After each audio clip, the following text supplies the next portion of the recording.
Hello everybody and welcome to your Premier Injuries Deadline live stream. We're not too far away from game week 30 and there's lots of injury news to go through. We've already got some nice messages already. Slavcho, one of our lovely listeners, he's a regular. He says, hey J and B, great to see you as always, and hello. And Sanuhe, we will get on to Haaland in a little bit. But before all that, Ben, how are you doing today? Good Friday, good day. Looking forward to another good weekend. Lots of points. So it can be bad. We had 8 press conferences on Thursday, unprecedented. Obviously, they had the bank holiday in mind. So that means that Friday has been a little less hectic than usual. Still the glut of press conferences around, that 1 and 2, that Twilight Zone slot. But look, I'm a little bit calmer, a little bit more relaxed, so that can only mean a good thing. Well, that is good. So I'm glad that Good Friday is living up to the billing in terms of it in your house. And I guess as well, it is Easter weekend. Have you got anything fun planned? Are you going to be gorging in lots of chocolates? I dare say 1 or 2 of the kids' eggs will go amiss at some point over the next few days or so. With a nice cup of tea on a night while I'm watching TV. So that's definitely on the cards. And we've got a family barbecue booked on Sunday. So a few drinks, a few burgers, a few sausages, and we'll see what happens after that. Oh, wonderful. Good to hear. And everybody as well, in the comments, you can share your Easter Sunday plans. And as always, it's always interesting to see where you're all coming from as well. That's been quite fun over the last few weeks, just people saying we're coming from this country or that city or whatnot. But I'm going to bring it over to the injury news and people fill up the comments with your questions. As always, just we keep alphabetically so that we can keep in the loop of who we've discussed and whatnot. And just in case one of your questions isn't answered, you can always head over to the Premier Injuries website. It's very easy to use, intuitive. Just go straight over to the legendary Premier League injury table, and you've got every team on there and every player who is injured, all their information. But if that's not clear enough as well, you can always head over to Ben or my Twitter and ask us questions there. But we're going to start off this game week as always with AFC Bournemouth. What is the latest from the Cherries? Yeah, we've just heard from Gary O'Neill at 2 p.m. So there will be a tweak to this starting 11. Marcus Senesi picked up, was forced off with a hamstring related problem on Tuesday evening. There's no definitive answer on whether he'll be available or not. However, Gary O'Neill said that he would not be afraid to bring in January signing Zabalani, I think it may be. I hope I haven't butchered that one. Another one to add to my long list. Anyway, Zabalani into that team should he miss out. In this predicted lineup, what I've done, I've actually brought Zamora in at left back and brought the skipper Lloyd Kelly in as that left-sided centre back. But when we do, Kelly may move back out to that left-hand side a little bit further. But so, like I say, Senesi will face a late fitness test. Elsewhere within the squad, it's pretty much as you were. And we're Brennan Johnson isn't Bournemouth, is he? He's Nottingham Forest. He's Nottingham Forest, Jason. Yes, Come on. Somebody asked a question and I got put off for a second because I thought, is Johnson, is he? No, Nottingham Forest. Not. Yeah, he's to come. An ongoing groin issue, I presume. Yes. We'll get to that in a second.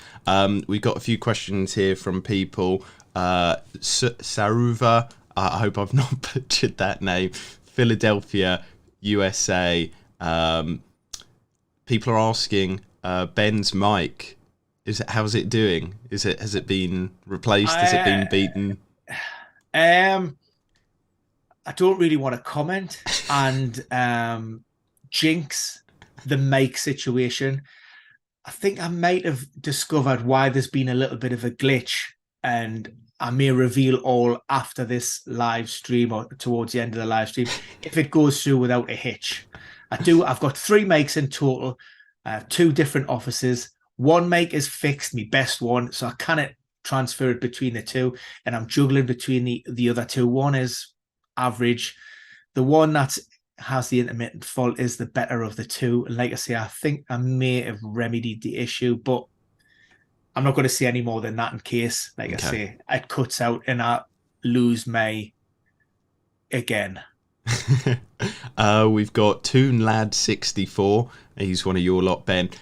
He said, good evening, chaps from sunny Perth, Western Australia. Cool. So, Magic 69 says, my Easter plan is to pick the wrong captain and suffer. Hopefully we can help you with that. Magic 69 ask some questions and we'll go through it. But we're going to go on to Arsenal. A lot of people are down on this game, but I think the Gunners got to be in with a good shout here. Obviously Liverpool have been quite good at home this season, but it's kind of a different beast, isn't it? You know, with Arsenal coming to town. What is the latest injury news though? And you've gone... Yeah, I think a lot of people have been debating who the trio is up top. Are you settled on that? Oh, this is a tough call. There's some big decisions to be made this week. Obviously, the three that I've went with would mean that Leandro Trossard was to miss out. If I'm right in thinking of the last 4 or maybe 5 game weeks, I think he's returned 7 assists. That's 3 more than any other player.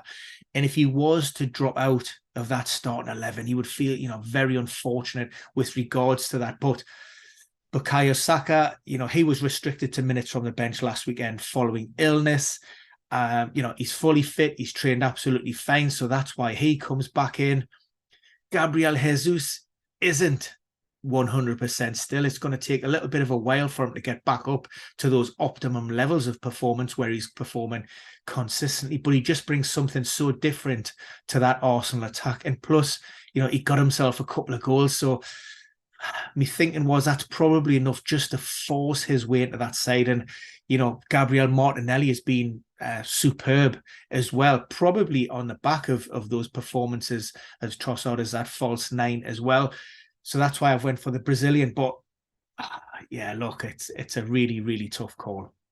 I mean, the reason why I mention it as well, especially with the trio, is because I think Martinelli has been unlocked since game week 25. He's had the most points of all FPL players, and I think that's the point that you've hit there, is that return of the false 9, the overloads on the left hand side, and I think who is on that left hand side for Liverpool, obviously that's the right hand side of their defence. It's Trent Alexander-Arnold, and we often kind of say, oh, he's not very good defender. He's great at going forward. He's a brilliant player, but he's not good at the kind of defending aspect. And I think with Jesus and Martinelli or whoever plays that false 9 role, 2 of them on that flank along with Zinchenko, it could cause havoc for Liverpool, couldn't it? Absolutely, yeah. And of course, I mean, we're working on the assumption that Jurgen Klopp does, of course, start Trent Alexander-Arnold. There were 6 changes midweek following that heavy defeat to Manchester City, whether it was performance-related or due to the quick turnaround. Jurgen Klopp was quite curt, when responding to questions this morning with regards to that decision-making process. Joe Gomez is another potential option at right back. We've seen Milner. I do think Alexander-Arnold does start, but things haven't been great for Liverpool. They're looking to really sort of build and get momentum and try to get that solid foundation, that defensive backline nailed down, which, is going to be an obvious target for Arsenal and Mikel Arteta's men. And we talked about that great Liverpool home record puts, particularly post World Cup. 7-0 win was it last time out against Manchester United, but Arsenal, the best team on the road this season. I think it's going to be a great game. And one last question in terms of the Arsenal. Holding, you think that Saliba's not going to be ready? That was one I was going to touch upon. Mikel Arteta didn't allude or name any individual players, but he did say that there was some hope over a player coming back from injury. Now we know that Moelny and Takehiro Tomiyasu, they're more or less out for the season. The only other option potentially might have been Eddie Nketiah. But with those attacking, a surplus of attackers available. He's not one that's going to be rushed back. So that's William Saliba. The problem is the game's on a Sunday. We'll have another session on Saturday planned. So any decisions won't be made with regards to his availability until, after, hopefully, if he can come through that. I may just take a risk here and a punt and put Saliba in ahead of Rob Holding, just given the gravity of the game. And I just think Mikel Arteta at this stage will be prepared to take some risks with his lineup. Yeah, I think, especially for that forward line of Liverpool as well, they need Saliba in there. As much as I respect Rob Holding, he's not of the quality for the Reds. But Aston Villa up next. We'll get on to discussions about captaincy and stuff all through this. But Ollie Watkins is looking good as a differential captaincy option. But what's the rest of the team news to back him up? Yeah, it's pretty much as you were. Long-term absentees remain the same. Boubacar Kamara returned to the starting lineup back in game week 28. Forced off at half-time. That was an issue related to the ankle that had kept him out for the month before that. Villa went to Stamford Bridge last weekend. Ultimately, a result that cost the Chelsea boss his position at the club, Graham Potter. So I expect the villains to be unchanged. And Watkins, is he going to be your differential Dinnery captain this week? Look, he's very, very close. Of course, everybody's going to be talking about the Haalands and the Rashfords. But look, you cannot deny, the form of Ollie Watkins breaking records, and he's in with a great chance. So yeah, very close to maybe having that armband. And I think with the others as well, with Haaland, there's the worries over his injury. Rashford, I think, is the next most captained or potentially the next most captain. And it's Everton, we've seen that they've been stronger at the back since Sean Dyche has come in. They're going to frustrate Manchester United. Man United team, well, we'll get on to the injury news, but without a lot of key players as well. And I think, Watkins in form, Aston Villa looking strong. He should be a good pick. Brentford are up next, though. Any kind of big injury news there? Yeah, nothing. Vitaly Janelt will return to the matchday squad. I think there was one change maybe at Old Trafford midweek. That was on the right-hand side with Hickey dropping out to Roerslev. We've swapped those two back over. And I've also brought in Josh Da Silva. That's in place of Damsgaard. Very difficult, to nail down a starting 11 when you're playing a third game within a week. Decisions with regards to maybe player condition and load management will be made. What the manager and the sports scientists and the backroom staff are seeing, in terms of their output. But I'm going for minimal changes here, and I'm hoping, Brentford will. It's a tough game for Newcastle. Let's not make any bones about that, and they will want to bounce back from that defeat, to keep their aspirations of qualifying for Europe, whatever competition that may be, alive. Yeah, it's going to be a tough one for Brentford to. I don't know which one. I feel like they could qualify, but I don't know which one they would get into. Which one do you think will be their European spot? Maybe the Conference League would be the competition. But look, it's all to play for. There's going to be some big games coming up. I think a lot hinges on the availability of Ivan Toney. We know he's admitted multiple charges of breaching, Football Association betting regulations. So that ban, it's not a case of if, it's when. And if he was to miss out from some of those big games towards the end of the season, I think that would be a massive loss for the Bees. Yeah, it's true. They're so reliant on him for his goal scoring, and we've written about other players in the team maybe stepping up, but they just can't replicate what he does, can they? Moving it on to Brighton, though, and again, it's one of those fixtures, I guess, on paper, people think, oh, it's Tottenham, top 4 team, it's going to be a difficult one. But I think Brighton have got this one. But is there any injury news that should make it more difficult for them? Alex McAllister and Moses Caicedo both picked up knocks midweek. that was straight back dismissed as anything serious by Roberto De Zerbi. So though both of those players are available, the only sort of main discussion point or consideration is I do have Levi Colwill starting alongside Lewis Dunk, but Adam Webster came in, midweek and give a man of the match performance. I don't know if that might be enough to just to try and change De Zerbi's mind and have Webster in there. I've went with Colwill, but it's not 100% locked in. I'm going to have a little bit of a think on that. We have just heard from De Zerbi.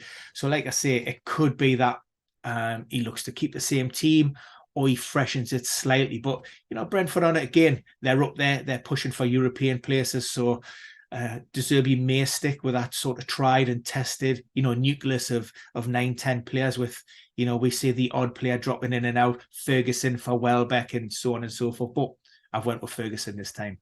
Jandre has asked, do you think Mitoma will be fine for minutes after the international break and then 2 games in close succession? Look, it is a consideration. We heard ahead of the midweek fixture when De Zerbi said that he would assess those players, particularly those who had been involved in international duty. I think there was 14 members of the Seagulls squad that actually, played abroad. But what we have seen predominantly in the past from De Zerbi doesn't tend to make a lot of changes, does tend to keep faith. So these players that he's got in the squad, they're used to playing a high amount of load in their legs week on week.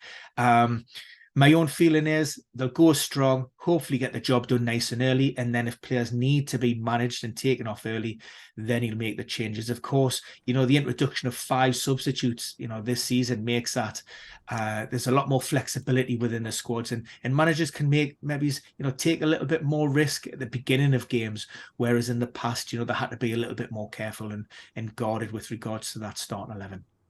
Right, so from Brighton we move to Chelsea. We do have a question on our thoughts on Lampard becoming manager, so we'll ask that as well. But first and foremost, Chelsea are a difficult one to predict because they've got so many players. But yeah, talk us through your thoughts. Why have you chosen this 11, or what do you think is going to happen with the Blues now? Right, well, first of all, I've moved back to a 4-2-3-1. Because that's how we've seen predominantly Frank Lampard set up his team. Now, other considerations.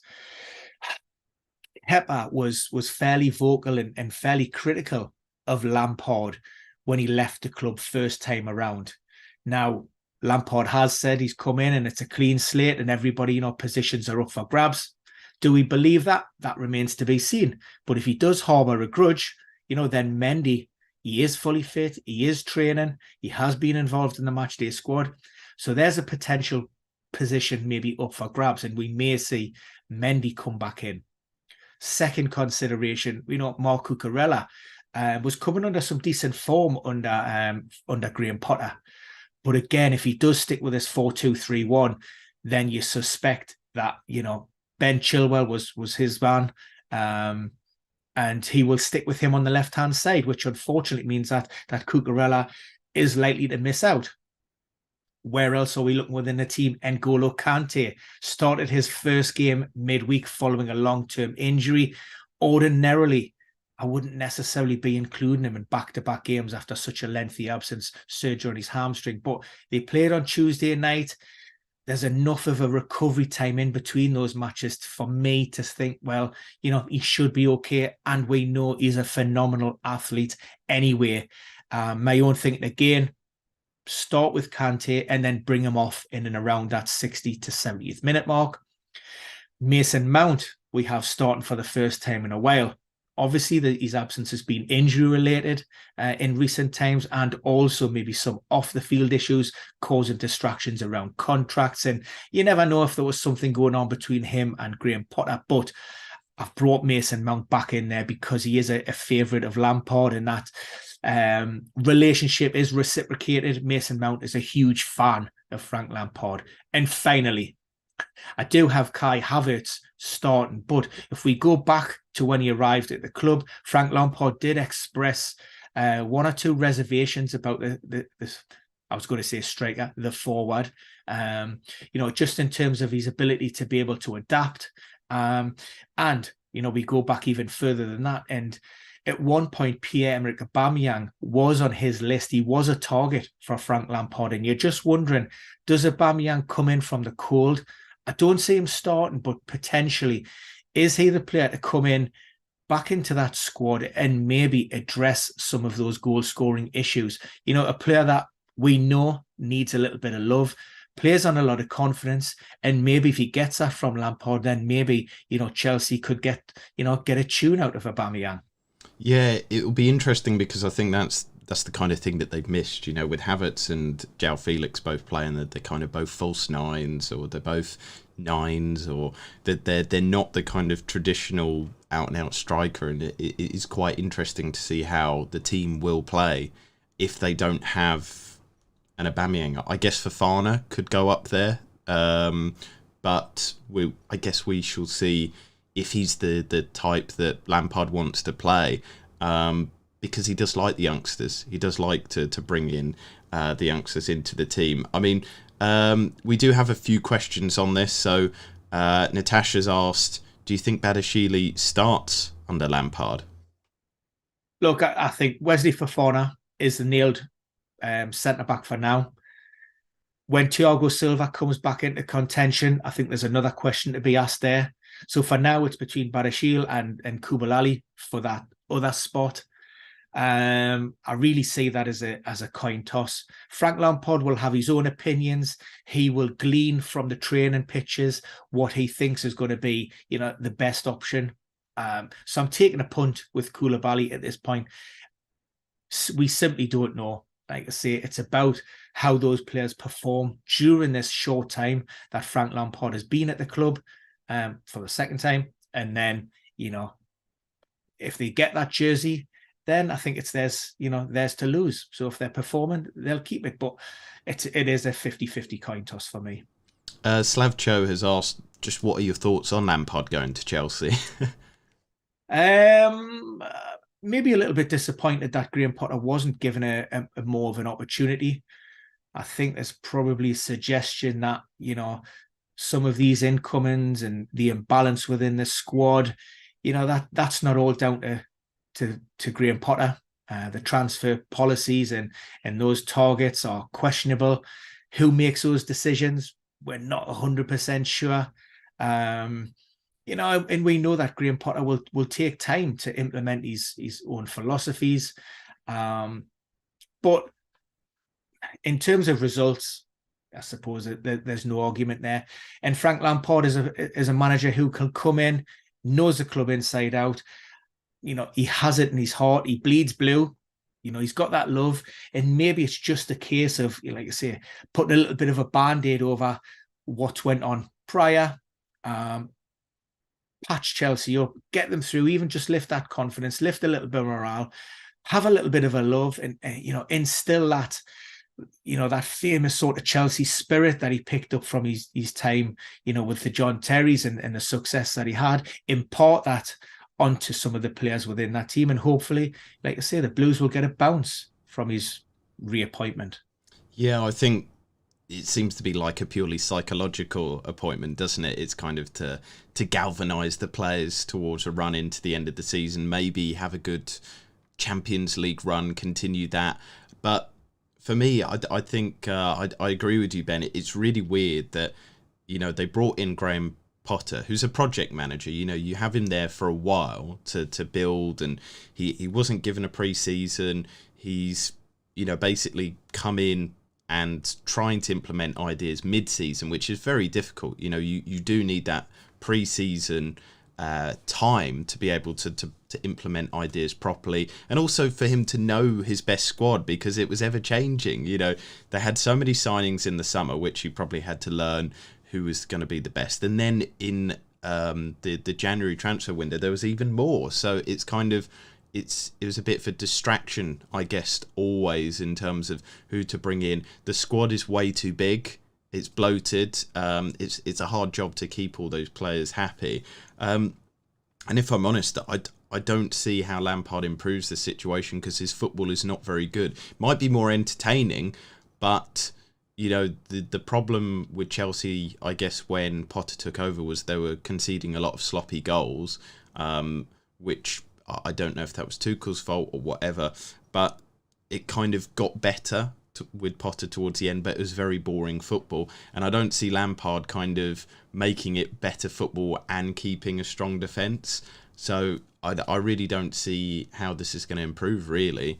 For me, they should have probably stuck with Potter till at least the end of the season, because it doesn't seem like the players were angry with it either. So, I think it's a very bad way to run a club. And whoever comes in there, Nagelsmann or Enrique, they're both going to want, they're all going to want a project, and it seems like the club are just too impatient to be able to do that. But let's move from Chelsea on to Crystal Palace. They were looking good against Leicester. Now, a lot of people are kind of reacting and going, oh, Crystal Palace, they played really good attacking football. But obviously it's situational. Leicester are appalling this season. They're really, really bad.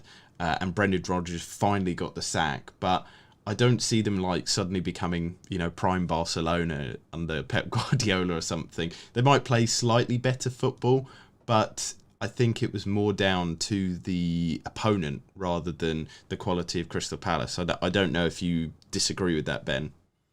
I mean, one swallow doesn't make a summer, Jason, and and all of those, the sun may shine on a dog's arse every now and again. And look, if they can back that up with a performance or a couple of performances, then maybe it's. I think I heard Mark Guy talk about what's changed under Roy Hodgson, and we touched upon that with Frank Lampard. Not massive amounts in terms of setup, and it's more just instilling that belief and raising confidence and talking to the players, and I think that's what Roy Hodgson has done. They know the loss of Wilfried Zaha will be a big blow. I think it was 31 shots all told for the Eagles last weekend. Around about 20 of those came in the first half when Zaha was on the pitch, but still highly commendable second half performance as well. I see maybe Palace maybe attracting interest for me more in terms of their maybe defensive solidity. That's what you're going to get from Roy Hodgson. He's going to build that solid foundation and then hopefully sort of nick games and things like that. But the big blow, because I had been talking up Vicente Guaita as a possible budget entry goalkeeper with a high ceiling for maybe clean sheets. He's out with a calf strain. Probably a similar sort of timeline to Wilfried Zaha. So Sam Johnson, gets a rare opportunity following his recent return from injury. So again, there's a budget, goalkeeper there who should be, nailed down for maybe the next 3 or possibly even 4 games if anybody fancies a piece of that Palace backline. Yeah, this is the interesting thing with Palace is, a lot of excitement on their attack because they played quite well. But my investment would be in the defence of the team. That's how Roy Hodgson does it. But also, once they're safe, we might re-release this, but we've done a study over the past few years of what teams do when they've got something to play for or nothing to play for. And soon Crystal Palace will be a team with nothing to play for. And usually they concede more, but they also score more, which is quite fun. But we call that flip-flop football, wasn't it, Jason? Yes, yeah. You had a great phase. 1 foot already in the beach or something. Yeah. Holiday football. We'll revisit that one because that was a great study and he'd done some excellent research, a lot of hard work into that. So, and great for those players, those fantasy managers who are looking to gain a little bit of edge in that end of season malaise, that differential. So, I think we'll definitely have to release that one again. Yeah, so Crystal Palace, maybe until they're safe, might be a good option in terms of defensive outlets. But you got to remember, I can't remember which season it was, but they had some massive score lines towards the end of the season when they were safe a few seasons ago. Was it like a 5-3 final game of the season against Bournemouth as well? Just kind of to display how much variance there is in those final games. Yeah, absolutely. I do recall that. And those final day games are anybody's guess. I'm actually thinking I'll keep my bench boost for that last game and capitalising on all 15 players scoring to carry me over the line. Sounds like a good idea. We've got quite a few questions. Just to remind people, try and time your questions for when we're talking about certain teams, because they might get lost. We've got ones on Haaland. We've got ones on Maddison. We're currently going to talk about Everton. So if you've got any Everton questions, send them in now. But yeah, we try and keep it alphabeticalized so that people who watch this maybe a little bit later, they can't join in live as well. We don't want to be flip-flopping about, just to make it easier for them as well, and for all of you too. Now, Everton, like I said, I think Vigelis said he thinks it's going to be a goal and assist versus Everton. But I think this could be quite a boring game. I think Everton are going to hold Man United. There could be one goal. If it's going to be a goal, it would probably be Rashford. But I think it will be a tight affair. I don't think it's going to be this runaway fixture that a lot of people think it is going to be. But what is the latest team news, injury news with Everton, Ben? Two main talking points. There will be at least one enforced change, of course. That was Abdullah Doucouré raised his hands with Harry Kane. Regardless of your opinion on how the England skipper reacted, he had to go. So I've brought Tom Davies in. You know what you're going to get from Sean Dyche's team. They're going to be compact. They're going to work very, very hard. And I'm with you, with regards to that. I think they'll make it very hard for United. I do expect him to get 3 points, but maybe just edge that game, maybe 1-0. Elsewhere, Dominic Calvert-Lewin is still working his way back from that hamstring problem. You may as well forget about the striker for the foreseeable. Nothing seems to really change on that front, and hasn't really done so for what is it now, maybe 18 or 19 months. And even when he does come back into contention, he's going to be so far off the pace. We may not be seeing anything until sort of the beginning or mid-May, before he's even getting anywhere near sort of fully match fit. Yeah, it's a sad story with Dominic Calvert-Lewin, and hopefully he can return to those levels as well, because sometimes when you have such a long time out, do you ever come back? So we're going to move from Everton now on to Fulham, and obviously it's been confirmed now, isn't it, how long Mitrovic is out for? Is it 7 games? He actually got his ban extended to 8 games, but he's already served 1 match, so he has 7 remaining games. For pushing referee Chris Kavanagh, if I recall. Mm-hmm. So he's out, and we have heard from Marco Silva, and he talked about who could maybe potentially fill the boots of Fulham's top goal scorer, and Vinicius was the obvious guy to maybe come in and really sort of stake a claim and prove his worth and his quality within that Cottagers squad. We will see Willian back. He was also dismissed in that FA Cup quarter-final tie at Old Trafford. So I've brought him on the right-hand side in replace of Dico Dova-Reid. It's not we know we're used to seeing Willian on the left-hand side, but I just think Mala Sonoman has been in such great form. He has dipped in recent matches, but prior to that, particularly from the bench, did he score in 3 or possibly even 4 games in a row, was looking sensational. So I'm keeping him on the left, and I'm throwing Willian on the right-hand side. Elsewhere within the team, again, not expecting too many changes. If Marco Silva does want to, maybe Tom Kearney, maybe Tyson in the backline for Diop, which is a change he has made in the past. John Dre's got a very cheeky comment. He said, how could Real Madrid let Vinicius go? On to Leeds, though, and they're a team that have been troubled by injuries. Has it improved for the club? Javi Gracia. Yeah, brilliant. Midweek, he was back to his usual tricks. I don't want to talk about injuries. You will see when the squad goes live who we've got. He was a little bit more forthcoming when he spoke on Thursday. As much of the fact is, we've only had 2 days since our last game, and therefore not much has changed. So we'll assume, and the only real player that was potentially pushing for or maybe the closest of those players currently out would be Max Wuber. That's a hamstring problem. More or less say that, he's not going to return. Rodrigo did pick up a little bit of a knock, and he's, still working his way back to full fitness. That's why we went with Patrick Bamford. Luis Sinisterra is a player which Gracia said that, he wasn't fully fit, but he did start him. And, since his return, he has been a little bit of a revelation. So that's why, again, we have him over, Somerville, and also Nonto returned to the matchday squad last weekend. So, but Sinisterra and Harrison, great form. They keep their places. There you go. We've got somebody, Lungani, asking about Salah news. We will get on to Liverpool after Leicester. What is the team going to be like without Brendan Rodgers in charge? Is it hard for you to predict who's going to be in there? Because there's certain players, and I think I asked you off air as well, it's like, why hasn't Wilfred Ndidi been picked? Why hasn't Chagla Soyuncu been picked? And it seems like there was a falling out with the manager rather than injuries. Is that correct, Ben?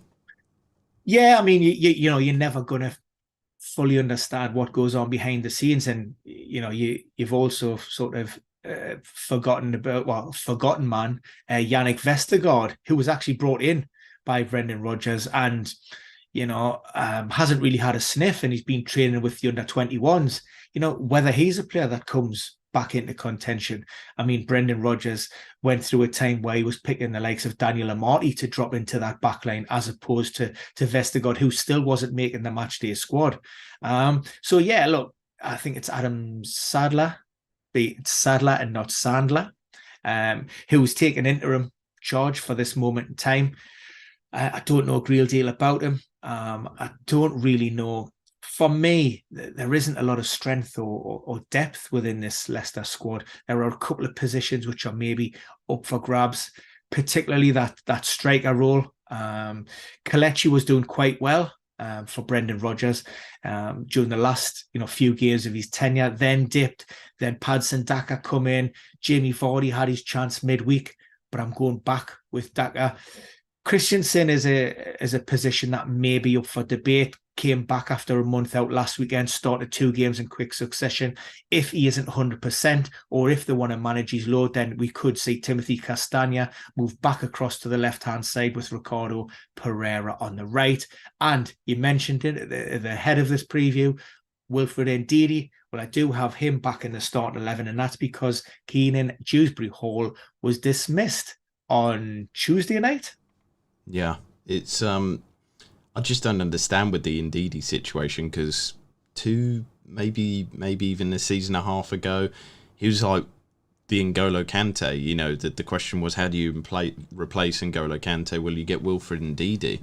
And I don't know from performance-wise. I'd have to look at the data and things like that as well. But it's a bit odd that Soyuncu, who was Leicester's best defender for a while, was dropped, and Ndidi, who was one of the best midfielders in the Premier League for a while, was dropped as well. So it will be interesting. Michael has asked the question. He said, I have Maddison and Iheanacho. Do I transfer them out for Haaland and another midfielder? I've asked him if that would be for a hit, but I guess it's a little bit premature, because we will get on to Haaland in a little bit. But I guess for me, the worry, first of all, I don't like Leicester City anyway, so I'd be happy just to get rid of them. But the Haaland transfer is a difficult one because of the question marks over his fitness. So I don't know if I'd go for him or if I'd go for a stopgap like Kevin De Bruyne or maybe Grealish for 1 week, and then get Haaland in once the situation is a little bit clearer. What would you think, Ben? Do I preempt the Man City? Look, most people will know that Pep has come out and said that Erling Haaland has trained very well for the last 2 days. He is ready. He is available. He will be involved in the matchday squad. We'll expand upon that when we cover City. So, whether he starts or whether he doesn't, we know how much of a threat Erling Haaland is, and even if he's coming off the bench, he doesn't need a great deal of minutes, to get his name on the score sheet. Also, have had a lot of questions with regards to James Maddison, and whether his withdrawal midweek was injury related. That was a fatigue issue. We know that he's been hampered going all the way back to November. He's been in and out of training. Very rarely has he been able to complete, a series of full sessions together. So he's been managed. But, the position that the Foxes find themselves in, even a James Maddison, who is 50% fit, walks into that starting 11. And, if you're going to go for anybody in that Leicester team, then, it will have to be James Maddison. So if you're thinking about it on a free transfer, then yes, I think there are considerations elsewhere. But as you touched upon, Jason, if it was for a hit, then, I wouldn't be looking to get rid of James Maddison for a hit, particularly. We do have a question about Leeds. FPL Anime said, can't believe Rasmus Christensen not getting a starting role after scoring twice recently. What's the thinking behind that, Ben? Yeah, look, there are a couple of positions which are, like I say, a bit of a coin toss. I'm just going for that tried and trusted and Javier Gracia. He has been talked about. Luke Ayling, he's talked about. We know what he brings. He's 100%. He will die for Leeds. When you're in and around, the bottom of that Premier League table, scrapping for points, it's people like Luke Ayling that they've been there, they've experienced it. It's players like that you want in the trenches. So that's why I have, just that experience, why I've went for Luke Ayling.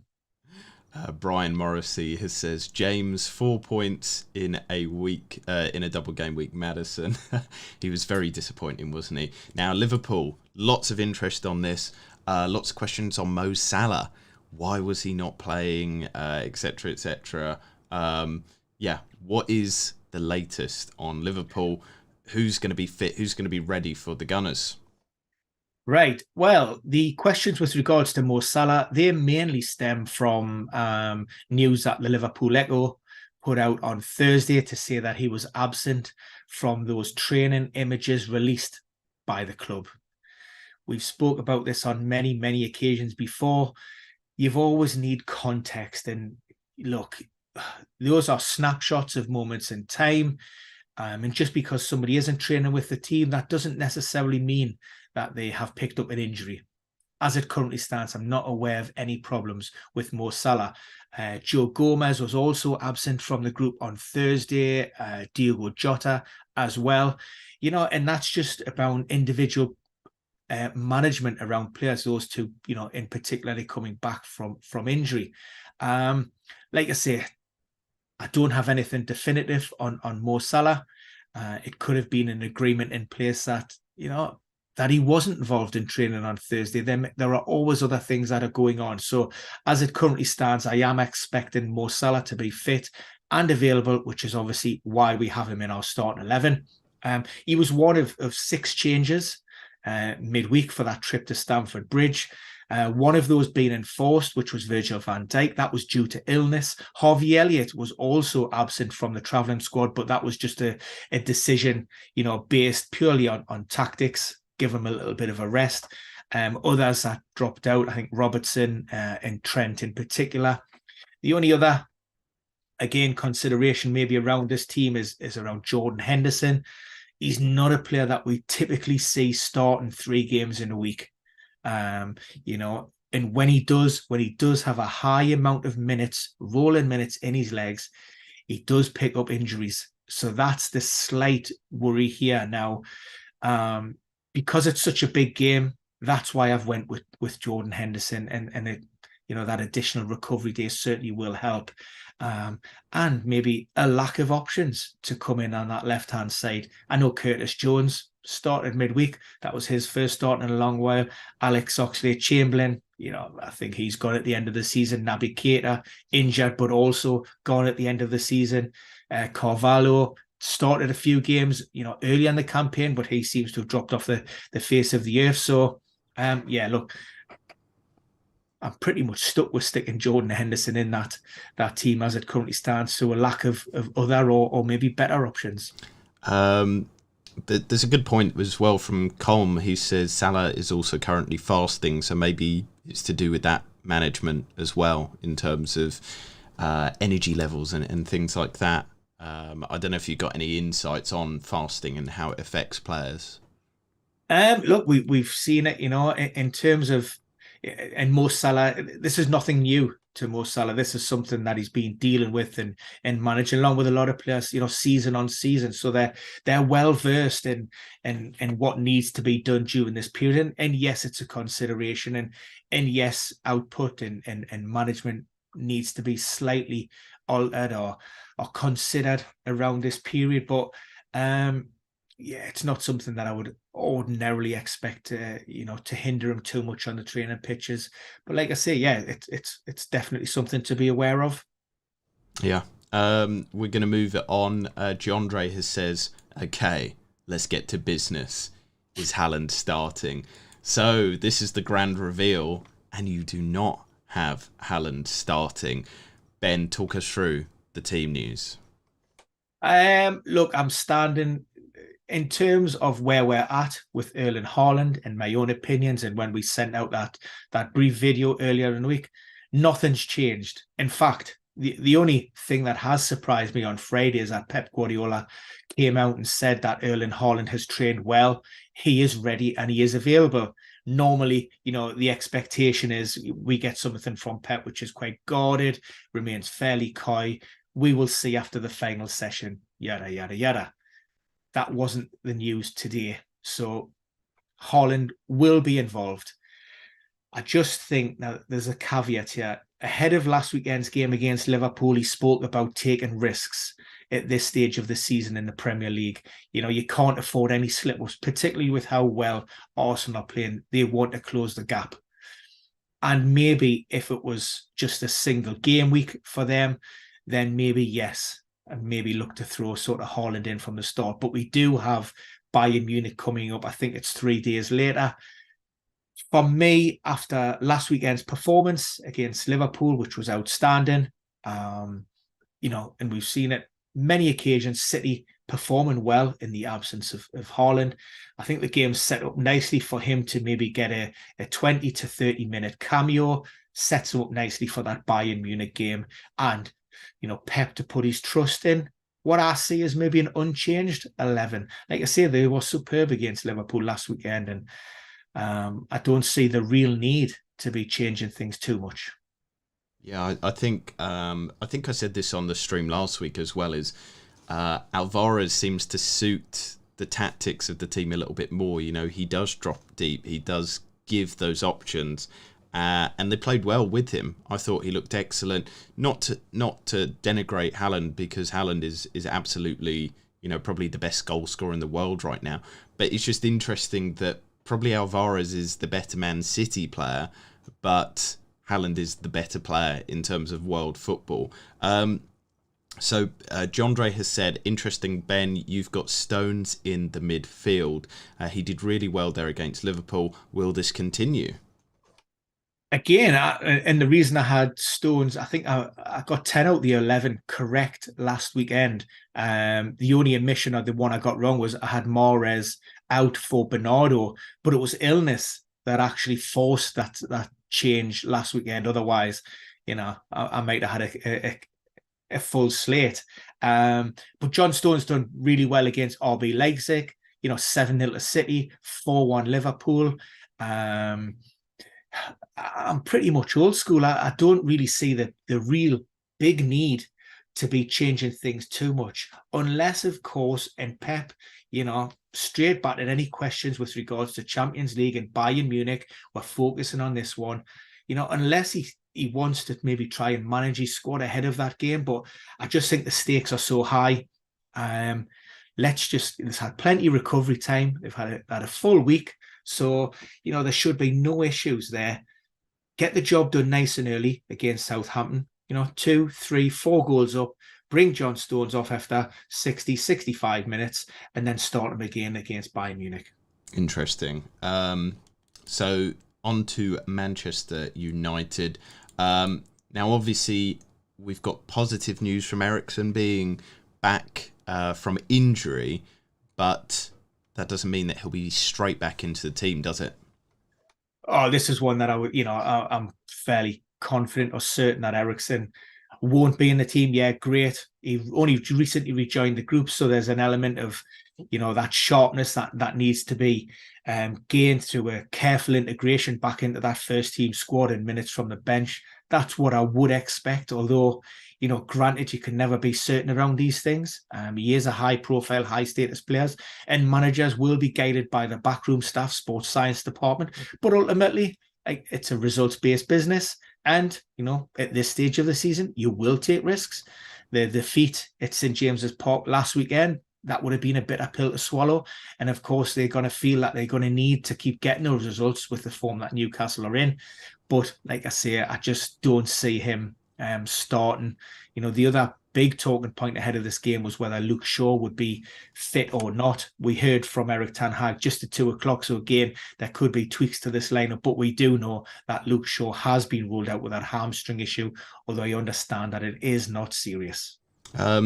So it will still be the Fred McTominay double pivot then, you think?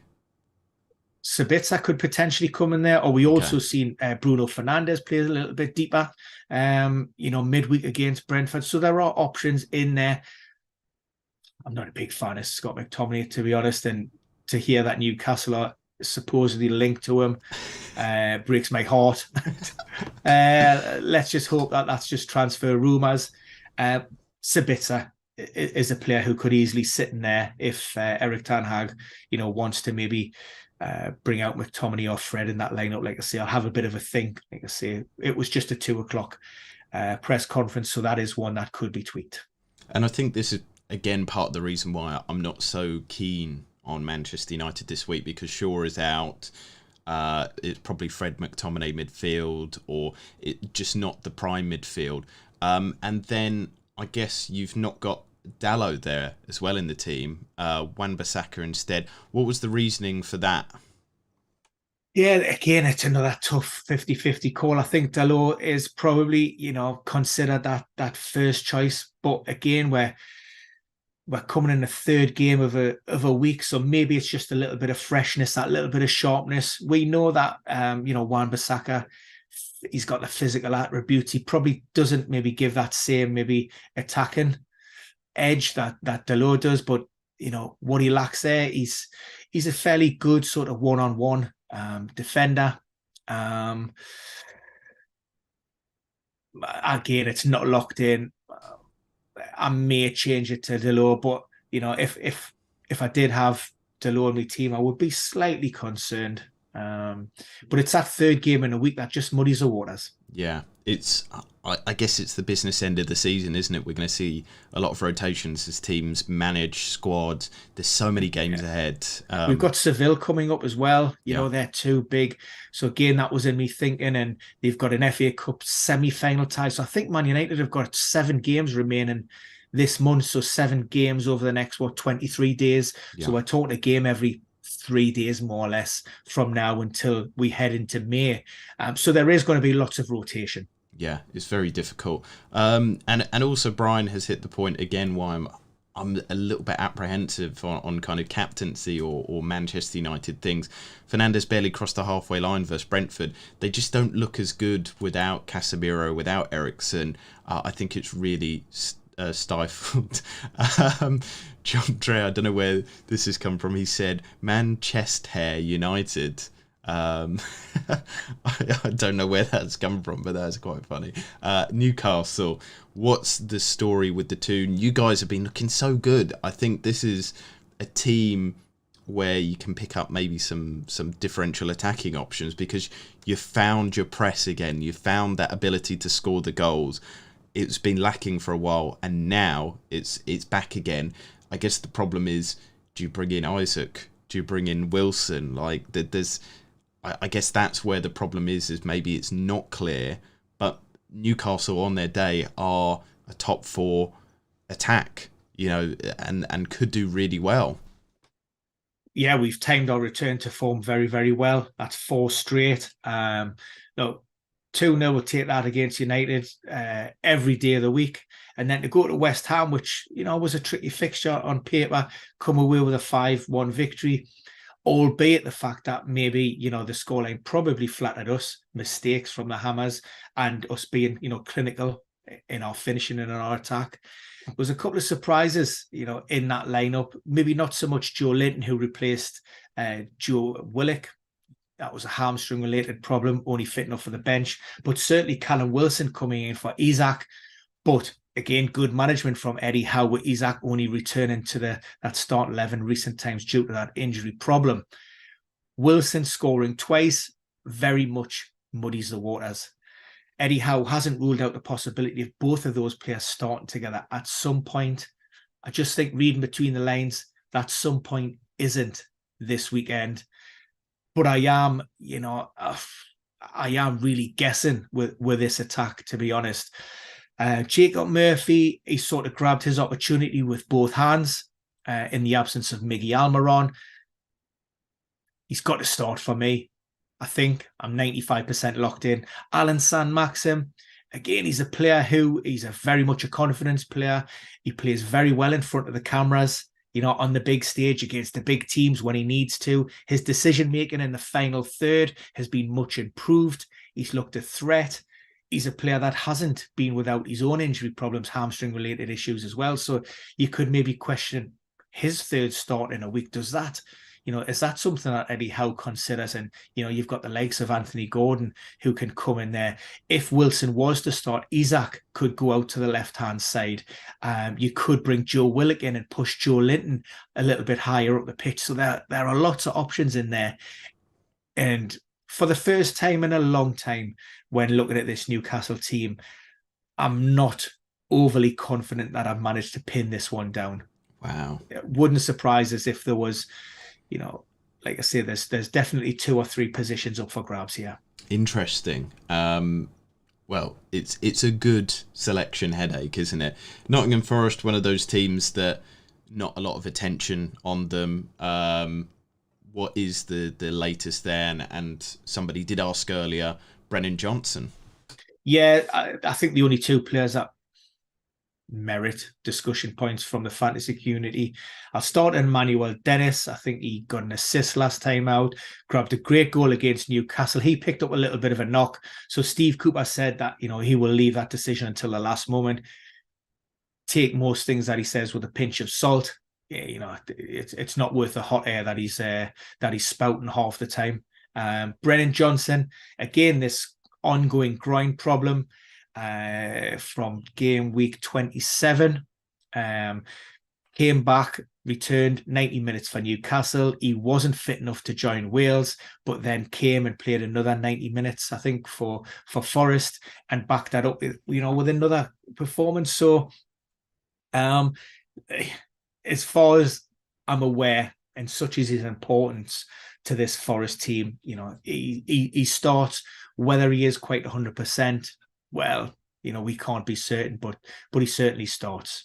Southampton, really quickly, because again, I don't think there's a lot of attention on them.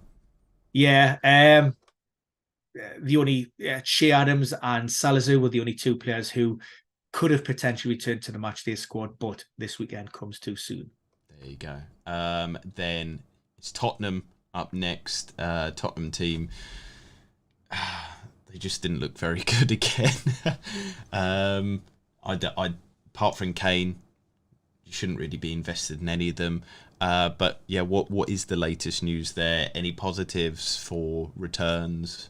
Yeah, no real change with regards. Richarlison is edging closer. He has been out on the training pitches, but we're looking at probably next weekend for a return of the Brazilian. Ben Davies is also stepping up outside on the training pitches, but that's individual training plan at the moment. So maybe outside chance for game week 31. Elsewhere within the team, they're pretty much all long-term absentees. Yeah, and it'll be interesting to see. I think they have to have a big summer rebuild, but that's obviously discussion for another time. Jandre has said, I miss the days where we used to talk about Son being an option. Yeah, he's just, I don't know if he's a shadow of himself or if the tactics of the team have made him a shadow of himself. It worked last year. Perisic is kind of playing in kind of the areas that he used to occupy. So we shall see, maybe under a new manager he might return, but he's also of that age where maybe he's just winding down. Yeah, what about West Ham, Ben? What is the latest with the Hammers?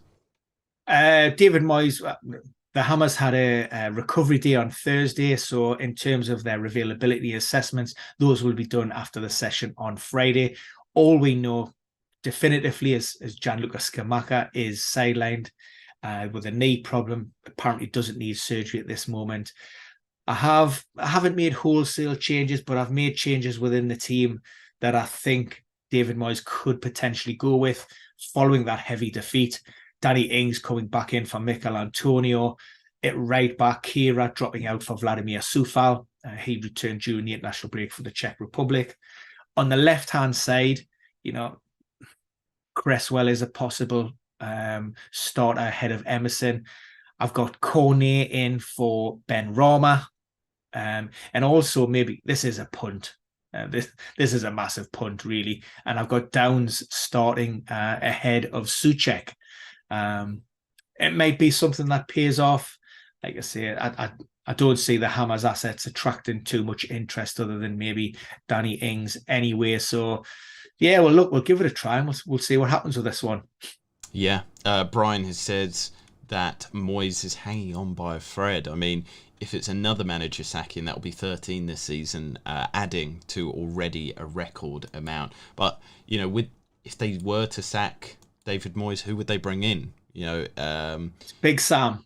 Yes, Big Sam returns to the Premier League. I'd like to see him back again. But it's the kind of thing of, they play a very defensive style. That's the way that they're set up.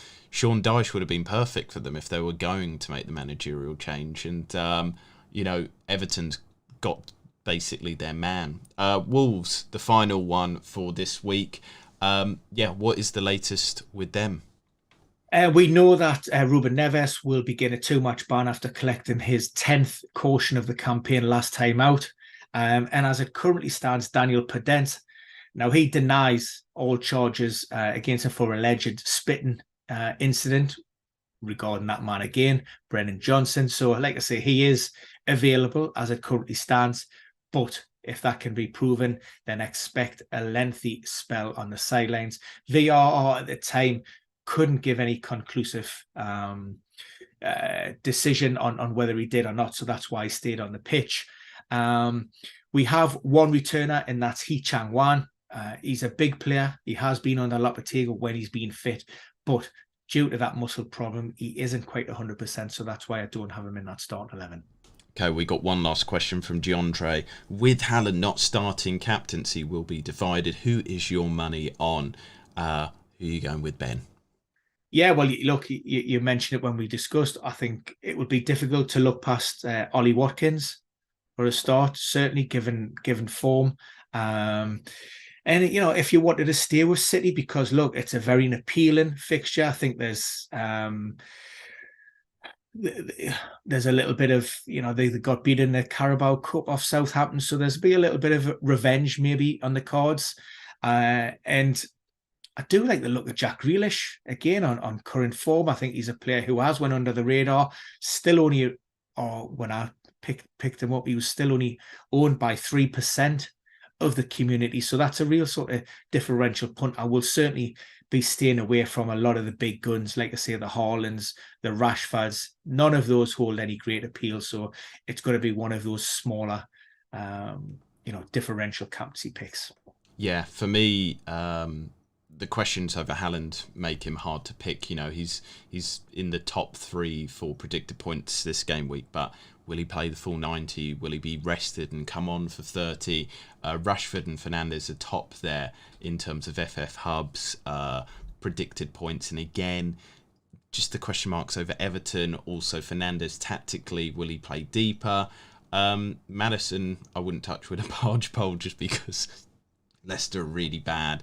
Watkins is the one that stands out for me. I think he's a great differential option. He's on good form. The team are producing good data.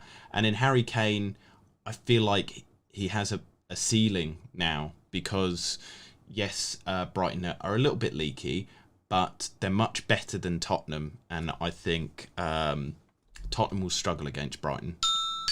But anyway, we shall head off. It's been great chatting, answering everybody's questions, and we will be back again this time next week in terms of answering your questions, Q&A session.